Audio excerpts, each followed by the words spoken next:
അസ്സലാമു അലൈക്കും വറഹ്മത്തുള്ളാഹി വബറകാതുഹു.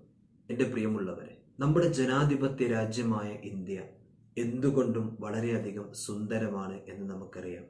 വ്യത്യസ്ത മതങ്ങളെ കൊണ്ട് ചുറ്റപ്പെട്ട നമ്മുടെ ഇന്ത്യ വളരെയധികം സൗഹൃദത്തോടെയും സമാധാനത്തോടെയും മുന്നോട്ട് പോവുകയാണ്. പക്ഷേ ഇന്നോ ഇന്നലെയോ തുടങ്ങിയതല്ല. സംഘപരിവാറിന്റെ ചില പ്രവർത്തനങ്ങൾ, അവിടെ അജണ്ടകൾ നമ്മുടെ ഈ സൗഹൃദത്തെ, സാഹോദര്യത്തെ തകർക്കുന്നു എന്നതാണ് യാഥാർത്ഥ്യം. എവിടൊക്കെ വർഗീയത പ്രചരിപ്പിക്കാൻ കഴിയുമോ, എവിടൊക്കെ തൻ്റെ യഥാർത്ഥ സ്വഭാവം പുറപ്പെടുവിക്കാൻ കഴിയുമോ, അത് മുഴുവനും അവരിന്ന് ശ്രമിച്ചു കൊണ്ടിരിക്കുകയാണ്. എൻ്റെ പ്രിയമുള്ളവരെ, ഞാൻ അത്ഭുതപ്പെട്ട ഒരു വാർത്തയുണ്ട്. കഴിഞ്ഞ ദിവസം കൊണ്ടോട്ടിയിൽ നീറാട് ഭാഗത്ത് ഒരു മെഹ്റൂബ എന്ന് പറയുന്ന ഒരു പെൺകുട്ടി അവിടുന്ന് മരണപ്പെട്ട വാർത്ത നമ്മൾ കണ്ടു. ആ കുട്ടി ആത്മഹത്യ ചെയ്തതാണ് എന്നതാണ് റിപ്പോർട്ട് പുറത്തു വന്നത്. 20 വയസ്സ് മാത്രം പ്രായമുള്ള ഈ പെൺകുട്ടി വീടിനുള്ളിൽ മരിച്ച നിലയിൽ കണ്ടെത്തി. അതിൻ്റെ പുതുരന്വേഷണങ്ങളും കാര്യങ്ങളൊക്കെ വന്നുകൊണ്ടിരിക്കുന്നുണ്ടാകും. എന്താണ് കാര്യമെന്ന് എന്നുള്ള വിഷയങ്ങൾ അത് പുറത്തു വന്നുകൊണ്ടിരിക്കുന്നേ ഉള്ളൂ. പക്ഷേ അതിൻ്റെ ആ ഒരു പോസ്റ്റിന്റെ താഴത്ത് വളരെ സങ്കടത്തോട് കൂടിയിട്ടുള്ള ഒരു കമന്റ് കാണാനിടയായി. അത് എഴുതിയിട്ടുള്ളത് സദാശിവൻ നായർ എന്ന് പറയുന്ന ഒരു അക്കൗണ്ടിൽ നിന്ന്. ആ അക്കൗണ്ട് കണ്ടാൽ വളരെയധികം നമുക്ക് സങ്കടം തോന്നും. ഒരു പ്രായം ചെന്ന പടുകിളവനായ ഒരാൾ, അദ്ദേഹം എഴുതിയിട്ടുള്ളത്, ബാപ്പയുടെയോ സഹോദരന്റെയോ ചോര വയറ്റിൽ വളരുന്നുണ്ടാവും. സാധാരണ പ്രതിസന്ധികളെ തരണം ചെയ്യാനുള്ള ചങ്കുറപ്പൊക്കെ മുസ്ലിം പെൺകുട്ടികൾക്ക് മദ്രസകളിൽ നിന്നും മറ്റും ലഭിക്കുന്നുണ്ട് എന്നാണ്. ഒന്ന് ആലോചിച്ച് നോക്കൂ. ഒരു മരിച്ച ഒരു കുട്ടിയുടെ ഫോട്ടോ വന്നപ്പോൾ, ഒരു കാര്യം വന്നപ്പോൾ, എൻ്റെ പ്രിയമുള്ളവർ, അതിനകത്ത് അതിൻ്റെ തായ് ഭാഗത്ത് പ്രതികരിച്ച ഒരു കാര്യം നോക്കൂ നിങ്ങൾ. അതേപോലെ തന്നെ മറ്റൊരുത്തന് അതിനകത്ത് കമന്റ് ചെയ്തിട്ടുള്ളത്, മധു എന്ന് പറയുന്ന ഒരു അക്കൗണ്ടിൽ നിന്ന്, ഒരു ജിഹാദി പ്രൊഡക്റ്റ് ഫാക്ടറി ഹുദ ഹവ അത് മദീന്ന്. ഒന്ന് ആലോചിച്ച് നോക്കുക. വളരെ മോശമായ രീതിയിൽ ഇങ്ങനെയൊക്കെ ഒരു മരിച്ച വാർത്ത വന്നപ്പോഴും അതിൻ്റെ താഴത്ത് പോലും ഇങ്ങനെ കമന്റ് ചെയ്യണമെങ്കിൽ ആ ഒരു വിഭാഗത്തിന്റെ അവരുടെ മനസ്സിനകത്തുള്ള ഒരു വിഷം ഒന്ന് ആലോചിച്ച് നോക്കൂ നിങ്ങൾ.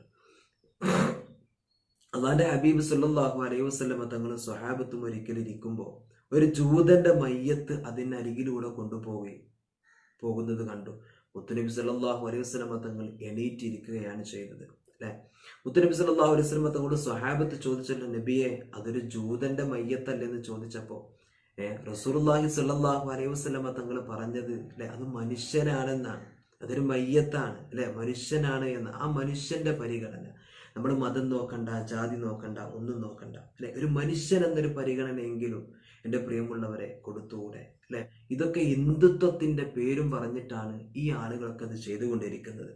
പക്ഷെ യഥാർത്ഥത്തിലൊരു ഹിന്ദു എന്താണ് എന്ന് നമ്മളൊക്കെ ജോലി ചെയ്യുന്ന സ്ഥലങ്ങളിൽ, അല്ലെ, നമ്മളൊക്കെ നാടുകളിൽ നമ്മൾ കാണാറുണ്ട്. എന്തൊരു സ്നേഹവും ഐക്യത്തോടെയാണ്. പക്ഷെ ഇതിൻ്റെ ഇടയിലും ആ ഹിന്ദുത്വത്തിന്റെ പേര് നഷ്ടപ്പെടുത്തുന്ന രീതിയിൽ, അവരുടെ ആശയങ്ങളെ, അവർക്ക് ആ സ്നേഹവും ഐക്യവുമുള്ള ആ ഒരു കാര്യങ്ങളെ അതൊക്കെ നഷ്ടപ്പെടുത്തുന്ന രീതിയിൽ ഇങ്ങനെ ചില ആളുകൾ പ്രവർത്തിക്കുന്നു എന്ന് കാണുമ്പോൾ, കേൾക്കുമ്പോൾ വളരെയധികം സങ്കടമാണ് എൻ്റെ പ്രിയമുള്ളവരെ തോന്നുന്നത്. എന്താണ് ഇവർക്ക് ഇതിൻ്റെയൊക്കെ പിറകിൽ ഇതുകൊണ്ടുള്ള ലാഭം എന്നത് നമുക്ക് മനസ്സിലാക്കാൻ കഴിയുന്നില്ല. അല്ലാഹു തആല എല്ലാവർക്കും അല്ലാഹു ബോധം നൽകി അനുഗ്രഹിക്കട്ടെ.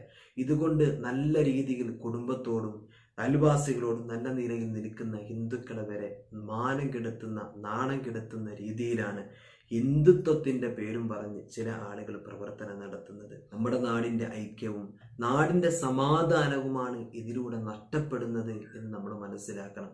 ഒരു മരിച്ച ഒരു പോസ്റ്റർ വരുമ്പോൾ ആ കുടുംബം എത്രയോ വേദനയിലാണ്, അവിടെ കൂടപ്പിറപ്പുകൾ വേദനയിലാണ്, കൂട്ടുകാർ വേദനയിലാണ്. ഇങ്ങനെയൊക്കെ ഇരിക്കുന്ന സമയത്ത് ഇങ്ങനെയൊക്കെ കമന്റിലൂടെ വന്നിട്ട് നെഗറ്റീവ് പറയാൻ കഴിയുന്ന മനസ്സ് എത്രത്തോളം മോശമാണ് എന്ന് നമ്മൾ ചിന്തിക്കേണ്ടിയിരിക്കുകയാണ്. അല്ലാഹു തആല അത്രയത്തിലുള്ള എല്ലാവിധ ബുദ്ധിമുട്ടുകളിൽ നിന്നും മോശത്തരങ്ങളിൽ നിന്നും അല്ലാഹു സുബ്ഹാനഹു വ തആല നമ്മെ എല്ലാവരെയും കാത്തുരക്ഷിക്കട്ടെ. നമുക്ക് ഇൻഷാ അല്ലാഹ് നമുക്ക് ഒരു വലിയ ഒരു മഹത്വമുള്ള ഒരു കാര്യം നമുക്ക് പറയാം. മഹാനായ അബൂദർദ റളിയല്ലാഹു തആല അൻഹു തന്റെ ഭാര്യയോട് പറഞ്ഞിരുന്ന ഒരു കാര്യം, നമ്മുടെ ജീവിതത്തിൽ വേണ്ടതാണ്, ശ്രദ്ധിക്കേണ്ടതായിട്ടുള്ള ഒരു കാര്യം. അവിടുന്ന് മഹാനവറുകൾ ഭാര്യയോട് പറയും, ഇദാ ഗളിബ്തു ഫഅർളീനി, എനിക്കെങ്ങാനും ദേഷ്യം വന്നു കഴിഞ്ഞാൽ ആ ദേഷ്യം എനിക്ക് വരുന്ന സമയത്ത് നീ എന്നെ ഒന്ന് സന്തോഷിപ്പിക്കണമെന്ന് മഹാനവറുകൾ തൻ്റെ ഭാര്യയോട് പറയും. അതേപോലെ തന്നെ ഭാര്യ എനിക്കിനി ദേഷ്യം നിനക്ക് ദേഷ്യം വന്നാൽ ഞാൻ നിന്നെയും സന്തോഷിപ്പിക്കും. കുടുംബജീവിതത്തിന്റെ ഒരു മഹത്വമാണ് പറയുന്നത്. ഇവിടെ നമ്മൾ മനസ്സിലാക്കണം കുടുംബജീവിതം എങ്ങനെ നമുക്ക് മുന്നോട്ട് കൊണ്ടുപോകാം. ഈ ഒരു ഭാഗത്തിൽ നിന്ന്, ഈ ഒരു അധ്യായത്തിൽ നിന്ന് നമുക്ക് മനസ്സിലാക്കാൻ കഴിയുന്നത് കുടുംബജീവിതത്തിന്റെ ഒരു സന്തോഷം. ഇനി പറയുകയാണ്, എന്നിട്ട് മഹാനവറുകൾ പറയാണ്, എനിക്ക് ദേഷ്യം വന്നാൽ നീ എന്നെ സന്തോഷിപ്പിക്കണം, അതേപോലെ തന്നെ നിനക്ക് ദേഷ്യം വന്നാൽ ഞാൻ നിന്നെയൊന്ന് സന്തോഷിപ്പിക്കും, ഒന്ന് ചിരിപ്പിക്കാം. ഈ ഒരു പ്രവർത്തനം, ഈ ചിരിപ്പിക്കൽ, ഇങ്ങനെയുള്ള ഒരു പ്രവർത്തനം നമ്മൾ ചെയ്തിട്ടില്ലെങ്കിൽ മഹാനവറുകൾ അവിടുന്ന് പറയാണ്, നമ്മൾ പിന്നീട് വേർപിരിയാൻ സമയമുണ്ടാകൂല. പിന്നെ കൂടുതലൊന്നും കാത്തിരിക്കേണ്ട ആവശ്യമില്ല. നമ്മുടെ ജീവിതത്തിൽ നിന്ന്, നമ്മുടെ ഈ കുടുംബീയ ഐക്യത്തിൽ നിന്ന്, നമ്മുടെ ഈ ഒരു കുടുംബ ജീവിതത്തിൽ നിന്ന്, നമ്മുടെ ഈ ഒരു കൂട്ടായ്മയിൽ നിന്ന്, നമ്മുടെ ഈ ദാമ്പത്യ ജീവിതത്തിൽ നിന്ന് നമ്മൾ പെട്ടെന്ന് പിരിയും കേട്ടോ എന്ന് മഹാനായ അബൂദർദ റളിയല്ലാഹു തആല അൻഹു അവിടുന്ന് ഓർമ്മപ്പെടുത്താൻ 2 കാര്യങ്ങൾക്ക് ഇത് ഉപകരിക്കുന്നുണ്ട് അല്ലെ. ഒന്ന്, കുടുംബ ജീവിതത്തിൽ ഒരു സന്തോഷമാണ്, ഒരു ഒരുമയുണ്ടാകാൻ, ഒരു ഐക്യമുണ്ടാകാനുള്ള ഒരു ഭാഗമാണ്. പിന്നെ കുടുംബത്തിൽ മറ്റു പ്രശ്നങ്ങൾ അല്ലെ, ദേഷ്യപ്പെട്ടിട്ടുള്ള മറ്റു സംസാരങ്ങൾ, പ്രശ്നങ്ങൾ ഇല്ലാതിരിക്കാനും ഈ ഒരു അധ്യായം നമുക്ക് ഉപകരിക്കും. അല്ലാഹു സുബ്ഹാനഹു വ തആല നമ്മുടെ കുടുംബജീവിതത്തിൽ അല്ലാഹു ബർക്കത്ത് നൽകട്ടെ, അല്ലാഹു സലാമത്ത് നൽകട്ടെ. ആമീൻ.